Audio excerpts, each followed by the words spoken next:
굉장히 중요한 내용이에요. 이것 때문에 무지하게 싸워요. 구역 지정되면 권리산정 기준이에요.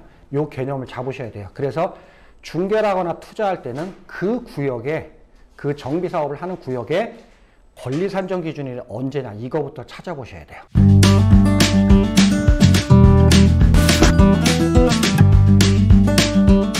법 77조 주택 등 건축물을 분양받는 권리의 산정 기준이래요. 권리 산정 기준이 줄여서 권산일이라고 표현하는데요.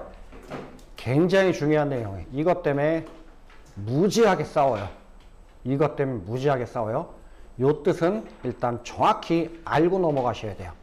계속 권리 산정 기준일, 권산일 계속 나올 거예요. 요 얘기는 수업 끝날 때까지 나올 거니까 요거는 법문을 그대로 같이 한번 봐볼게요. 법 77조에 봤더니 요런 얘기가 있네요. 1항 정비사업을 통해서 분양받을 건축물이 다음 각 호가 1, 2, 3, 4건 아시죠? 다음 각 호의 어느 하나래요. 어느 하나. 모두가 아니고 어느 하나래요. 그러면 여러 가지 중에 하나에만 해당되면 어느 하나에 해당하는 경우에는 제16조 2항 전단에 따른 고시가 있는 날. 느낌 오실지 모르겠어요. 정비사업 관련해서 절차상 정비법의 16조 2항 전단에 따른 고시. 무슨 고시일까요? 이게 정비구역지정 고시예요. 구역지정 고시예요. 고시가 있는 날. 일단 문제가 끝났고 이어지네요. 또는 시도지사가 투기역제를 위해서 6조 1항에 따른 기본계획 수립을 위한 주민공랑 공고일 후 정비구역 지정 고시 전에 따로 정하는 날의 다음 날을 기준으로 분양받을 권리를 산정한대요. 무슨 얘기냐면 문장은 굉장히 어려워요. 권리 산정 기준을 따지는 얘기는 이거예요. 심플하게 집을 주냐 안 주냐 이 얘기예요. 특히 재개발해서 집을 받을 수 있냐 없냐 얘기예요. 그럼 원래 권리 산정 기준은 언제예요? 이날이에요. 근데 만약에 이날을 기준으로 쪼개기 기준을 삼아버리면 이 전에 다 쪼개버리죠. 구역 지정 선 긋기 전에 다 쪼개버려요. 그렇기 때문에 따로 정할 수 있는 거예요. 그 따로 정할 스타트는 언제예요? 기본계획. 이것도 기본계획 수립일이었다가 이것도 좀 땡겼어요. 기본계획 수립을 위한 뭐요? 주민 공람. 요 일을 잡은 거예요. 그러면 아무 얘기가 없으면 권리 산정 기준으로 요 날이에요. 요 날이에요. 그러면 정비구역 지정 고시한 거 고시를 하기 때문에 국민들은 알 수 있죠. 여기가 구역 지정 고시가 됐다 그러면 거기가 권리 산정 기준이래요. 쪼개기 기준이란 말이에요. 근데 시도지사가 투기역제를 위해서 따로 지정했어요. 요 사이에 따로 지정할 수도 있어요. 그래서 지정을 어디다 했냐면 여기다 했대요. 그럼 요게 권리 산정 기준이래요. 그럼 국민들은 이걸 알아요, 몰라요? 몰라요. 이건 뭐 해야 돼요? 고시를 해야 돼요. 이날이 권리 산정 기준일입니다 라고 고시는 하진 않아요. 왜 고시 안 할까요? 구역 지정을 고시하기 때문에 저절로 권리 산정이 따라오는 거예요.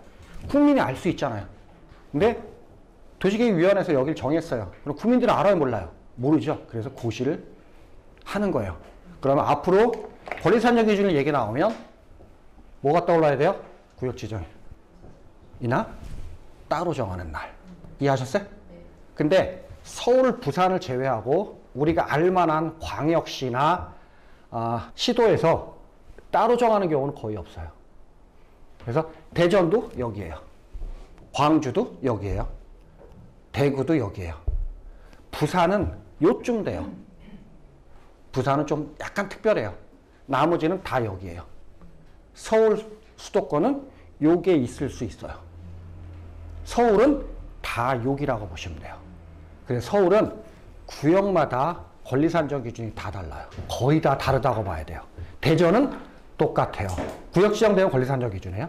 대구도 구역 지정, 광주도 구역 지정되면 권리 산정 기준이래요. 요 개념을 잡으셔야 돼요. 그래서 중개라거나 투자할 때는 그 구역에, 그 정비사업을 하는 구역에 권리 산정 기준이 언제냐 이거부터 찾아보셔야 돼요. 이해되셨나요? 원칙은 언제예요? 구역 지정이 아니면 따로 정하는 날. 구역 지정일 아니면 따로 정하는 날이에요. 되셨나요? 네. 그러면 그때를 기준으로 뭘 하냐면 1호 봐볼까요? 한 필지의 토지가 여러 개 필지로 분할되는 경우. 한 필지의 토지가 여러 개 필지로 분할됐대요.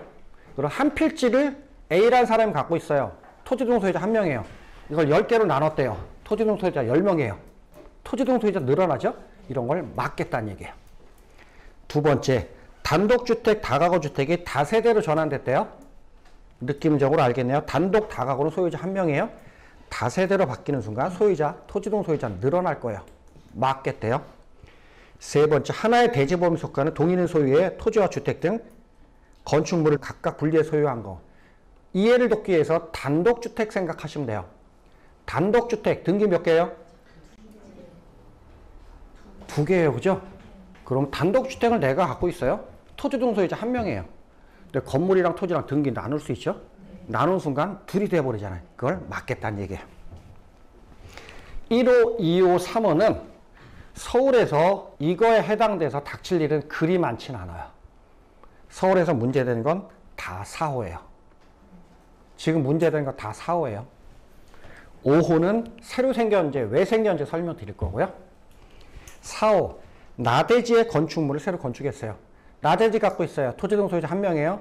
거기다가 다세대 지었어요. 8세대 지었네요. 8명 늘어나죠. 그걸 막겠다는 얘기고요.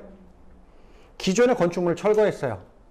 기존의 건축물을 철거하고 다세대 주택, 그 밖에 공동주택을 건축해서 토지등 소유자가 늘어나는 거예요.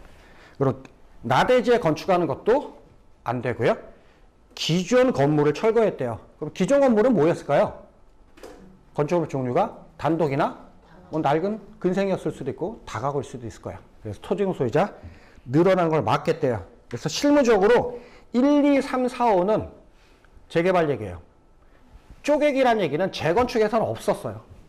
재건축에서 지분 쪼개기 없었어요. 왜 없을까요? 아파트잖아요. 그죠? 그럼 아파트 필지 나눌 수 있어요? 이러면 못 나누죠? 단독 다가구를 다세대로 전환할 일도 없고요. 아파트니까. 그러면 아파트에 지분을 쪼개고자 아파트 철거하고 다세대 지는 사람들은 없죠?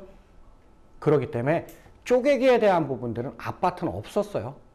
그래서 지금 1, 2, 3, 4, 5는 다 재개발 얘기예요. 서울에서는 4호가 항상 문제가 될 거고요.